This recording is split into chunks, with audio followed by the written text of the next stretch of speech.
Imagine that every day on your train ride home, you keep seeing a tall, slim, and pretty girl. Oddly enough, she always stands right next to you and just stares without saying anything. This goes on for months. But then, one day, something really strange happens and everything changes. The story starts at Hiramatsu Station, and it's past 10 p.m. The neon lights are shining bright, and in the third car from the front of the train, right by the door on the far side, our girl is staring intensely at a boy who is just standing there. We zoom out to see this beautiful girl going a bit crazy in her head, trying to figure out how to give back a handkerchief that belongs to him. As she blushes a little, we flash back to a time when, near a parking lot, someone kicked a girl really hard in the face. It looks like the girl from the train was fighting some tough girls, and the way she kicked shows she knows how to fight. She kept beating the girls and shouted loudly for everyone to just drop dead already. This all happened over 6 months ago, and it's clear she was a girl who always found herself in fights and trouble. After that rough fight, she took the same train we talked about earlier. Even though she was a good fighter, she didn't think much of herself and thought about how moments when someone changes are filled with confidence.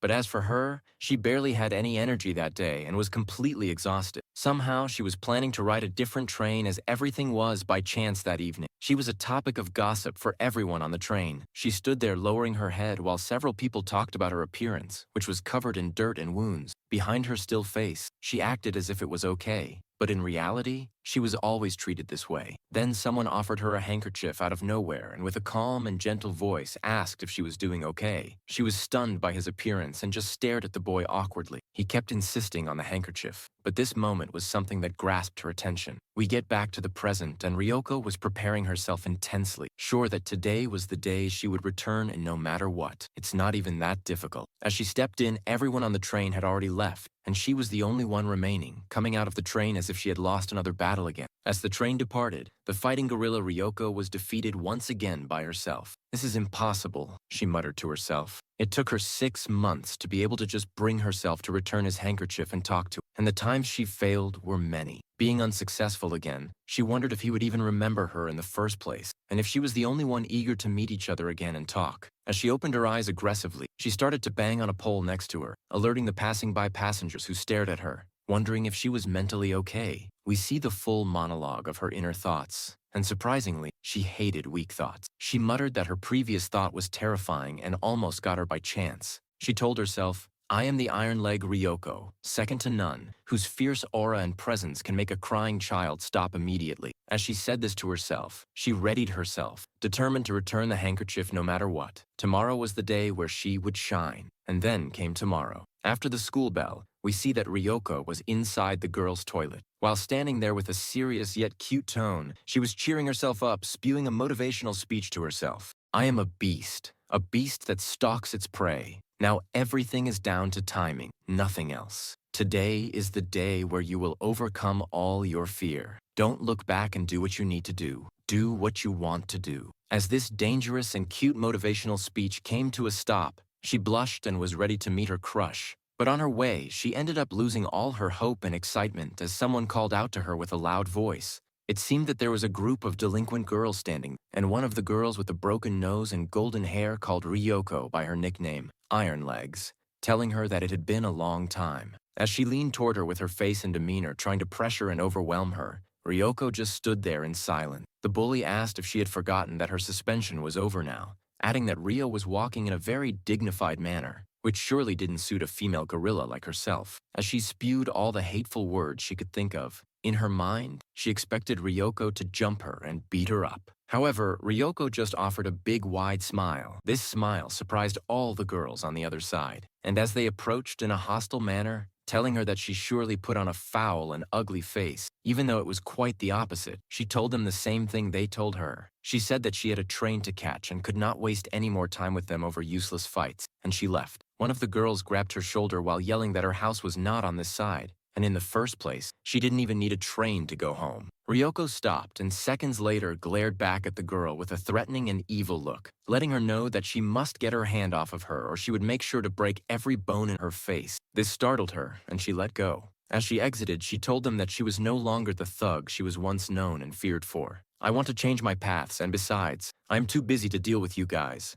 As she waved to them, she gave one last warning never to show their faces in front of her no matter what. This sudden change in her attitude was a mystery and a little too bizarre. As she left, one of the bullies realized that something was surely going on. On the other side, it was past 10 and the train was moving fast. Inside, the battle inside Ryoko's mind continued as she blushed and tried to find the right opportunity to approach him. She glared back and forth at him, finally mustering the courage to take 3 deep breaths that calmed her down a bit. Just as she was about to tell him something, she suddenly remembered the words the bully had said regarding Ryoko acting like a diligent and polite girl. As she reflected on this, it hurt her deep inside, and she slowly shut her mouth. She thought to herself that after she returned this handkerchief, what would happen then? There wouldn't be any reason for her to take this train anymore. She reflected, I am scared to return it, and moreover, I am more scared to let this moment end. As she lowered her head in these thoughts, the boy stood there still reading his book. As she noticed the group of delinquent girls inside the train, she froze, realizing that they must have followed her because of her unusual behavior earlier. One of the bullies asked Ryoko what she was doing and specifically called her by her nickname, Iron Legs. She arrogantly approached her and put her arm around her, leaning on her and saying, It's obvious that you were trying to hide something from us. I would have given you some thoughtful advice if I were you. Ryoko replied and shook her off, but she persisted, telling her that she understood the look she gave someone on the train. And I too understand this very well. It seemed that she got a hint that Ryoko was very much interested in a guy who took this train regularly. While pushing herself onto Ryoko, the bully pointed at her and told the boy, This girl here has a serious crush on you for a while. As Ryoko's eyes widened and the boy questioned everything, Ryoko let out a strong voice and said, No. Just as she said this, she realized that what she said was completely opposite of what she felt, and she just lost her reason to ever meet this guy on this train. Simultaneously, the train stopped at Utsu Station and the doors opened swiftly. Ryoko stood there stunned, and the bully added oil to the fire by saying that she must have been wrong about her hunch and she said something very unnecessary. With a mocking and fake expression, she told Ryoko, I meant no harm, and please forgive me for this. The nose you broke still hurts like hell, and what I said was a complete mistake. Ryoko pushed the bully away and dashed without saying anything, leaving everything behind. The boy stood there and thought something to himself, and the bully laughed at the childish mentality she had. Ryoko dashed and hid in a park nearby. There, she sat on a swing, and while swinging slightly, she reflected on what she had just said, and how everything she was always so excited for was gone now. Even though in the first place there wasn't anything serious going on, and there was no concept of liking and disliking each other. As she stopped in a sad and lonely tone, she added, What was I expecting? Everyone there must have felt that I was an eyesore and a pathetic person. It's funny now that I think about it. As her voice cracked while saying this, Ryoko could not hold back the tears, and she wept as if she had just lost her first love that she cherished and worked so hard for 6 months. It all ended so badly that she could not stop tearing up and crying. As she reminded herself that normal romance was not written in her story, she wiped her snot and tears with her arms and reflected that it was time to just return the handkerchief once and for all. Just as she reached her bag to check whether it was there or not, her eyes widened as she realized that the handkerchief was gone. She thoroughly searched every inch of the bag and tried to remember everything that happened. The leaning of the bully ticked her off a bit there. She realized that the bully had taken the handkerchief from her bag so swiftly that Ryoko was not able to catch it happening. As she got up from the swing, she was angry and furious about their constant interference in everything she did. She rushed back to the station where she had run into the group of bullies and the boy. There, it seemed like they were waiting for her to come,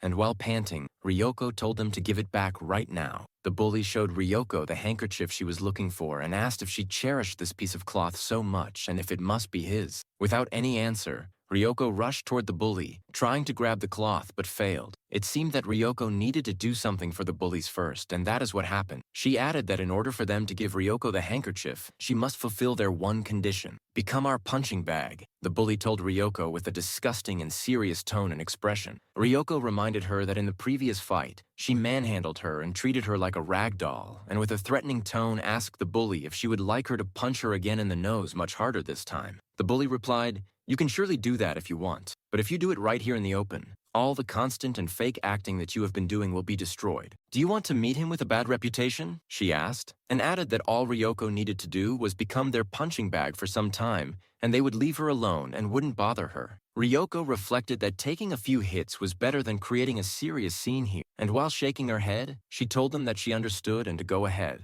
However, just as she said this, it seemed that the bullies had planned everything and brought out a long, thick chain. While faking praise for her guts, The bullies added, "If your belief is as strong as those legs, why don't we test it out?" Minutes had passed, and the brutal, one-sided beating of Ryoko went on and on. As the sound of strong punches and grunts were heard by people passing by, they ignored it and realized that a series of intense bullying was taking place. There, Ryoko was getting punched so hard and aggressively that after every shot she would fall down on her face, panting for breath as her arms were tightly tied up. The bullies had also tied Ryoko's legs, fearing her strength. She pulled her hair and asked, "How does it feel to be beaten while you can do nothing but endure? It's frustrating, right? If you are so confident in your legs, how about you try to break them free and attack us?" As the bully glared at her face, Ryoko was unfazed and extremely pissed at them. There was no hint of pain or fear in her eyes. Rather, there was an aura of a beast that sent shivers down anyone's spine. And the bullies got startled as they saw Ryoko completely composed. As Ryoko lay there,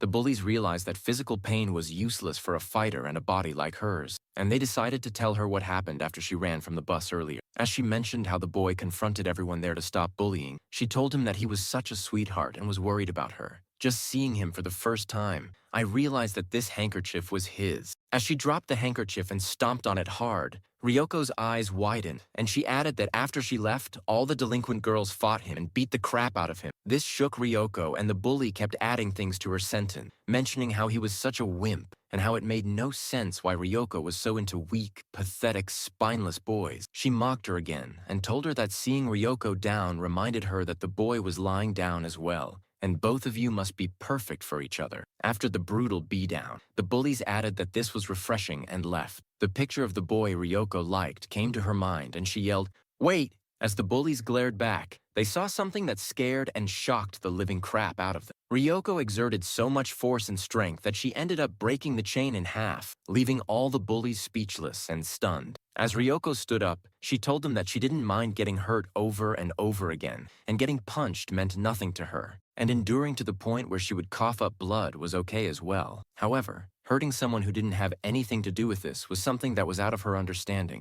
As she said this, she readied herself and told them that she would now be teaching them some manners with these iron legs. The bullies alerted themselves again and cursed at her, but Ryoko leaped at them with her right leg ahead and jumped high enough that her feet landed on one of the girls. Using that as leverage for a bit of height, she readied herself to drop a kick at the main bully's face and nose once again. With a right swing of her leg, she broke the bully's nose, breaking all the cockiness out of her once and for all. Later, Ryoko fought off the girls and stood at the stop where the boy could be. It seemed that she became a laughingstock for everyone there, as instead of asking for her well-being, they smirked and laughed. As she added that this was the time to end everything and apologize for the mess she had caused, she was ready to face whatever would happen. As the doors of the train opened, the boy unexpectedly met the girl there. Both were fully bruised up from head to toe, and both let out a questioning phrase as they saw each other. Both stunned, looked at each other, and Ryoko mustered the courage and told him that it was all her fault that he had to get hurt. She added that she was very glad that he seemed okay. As she handed him his handkerchief, she told him with a weak voice, "You might not remember, but this handkerchief is yours, and I would like to thank you for everything." Just as she said this, the boy interrupted and told her that he remembered her quite well. He grabbed the cloth,